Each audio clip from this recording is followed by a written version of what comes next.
Hey there, welcome back once again. My name is Joy Culpepper and I am a part of Culpepper Livestock.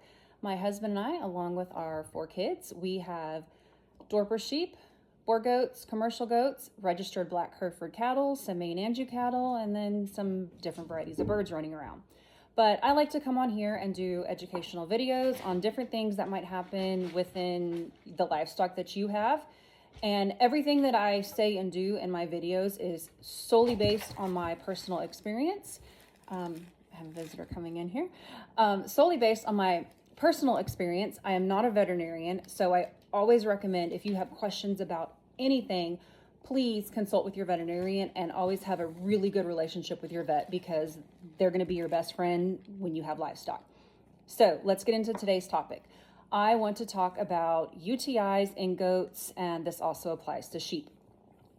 So we have a doe. I'm going to show you a video here in a little bit of her, but the video that I have today, she's not really presenting the symptoms that she was last night. I did not think about getting a video last night. I was just, let's get her treated and feeling better and stuff like that. So symptoms of a potential UTI in a female sheep or goat. So this one in particular, I noticed last night she kept squatting like every couple of minutes and trying to pee, but nothing would come out. And when she would, there was a few times when she did squat to pee, she would like scream out in pain. So right away, I knew something was wrong. She's got a UTI. Now, there's always a possibility. It's not as likely in females as it is in males. But urinary calculi, what some people call UC, your castrated males or your wethers, more specifically in goats than in sheep, are susceptible to UC. Females can get it, but most of the time it's going to be a UTI if they're presenting symptoms and stuff like this. So, and urinary calculi is basically bladder stones. So this doe, like I said, squatting a lot, crying. We went on and we did treatment, and I'm going to show you the video of what she was doing, and then I'm going to show you what I did as her treatment plan. Hope this helps you out. Okay, so as you can see, this little doe is squatting to pee. You can't see in the video, but the stream is not the best, but she's not screaming, so I know the pain's not there. So we know the treatment plan is currently working. We're just going to continue to do the treatment plan. Okay, so we're going to go over the treatment plan. You are going to need either a syringe or a drench gun like you see here. This one's a 30 cc. Next, you're going to need ammonium chloride. It looks like a salt, and if this is UC, this is what's going to help dissolve the stones. You only need about 1/4 teaspoon. The medication that we're going to use is SMZ pills. Now, this is a prescription medication, so this is where the good veterinary relationship comes in. I like the 800 milligram. This also works for coccidia, and the treatment plan is going to be 3 to 5 days. Now you're going to take your drench gun or your syringe. Make sure to plug the end so that your liquid does not come out. And as you can see here, the pills are decent size, so you can do a bolus gun if you choose, but I like this method. It's 1 pill per 25 pounds, so this doe is around 50 pounds, so she's going to get 2.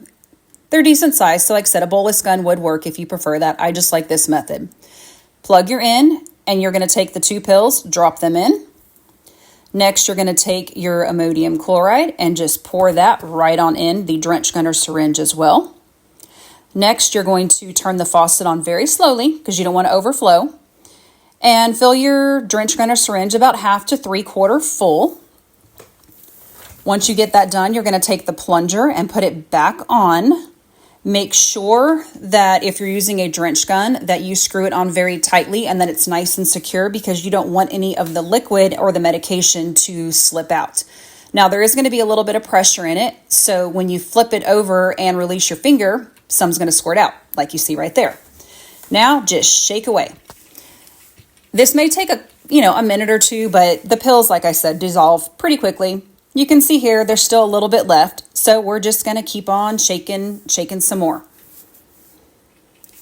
Shouldn't take too long, and once you feel that it is dissolved all the way, you're going to take this and go drench your animal. Now, I do like to take an extra jar with some water in case there's some residue left. That way I can make sure that I get all of the medicine into the animal. Okay, so we've gone over symptoms, which are constantly trying to urinate. They seem like they're in pain when they are trying to urinate. We've gone over the treatment plan. And so if you ever do have this happen to a sheep or goat that you have, hopefully this helps. But like I said, again, I'm not a veterinarian. So if you're concerned or worried about anything, always reach out to your vet. But as always, if you guys have any questions, feel free to reach out. My phone's available all the time. I'm always helping out people. If you have any more questions, leave a comment, like, share, save this video, go like our page. I have lots of stuff up there. And as always, you guys have a blessed day.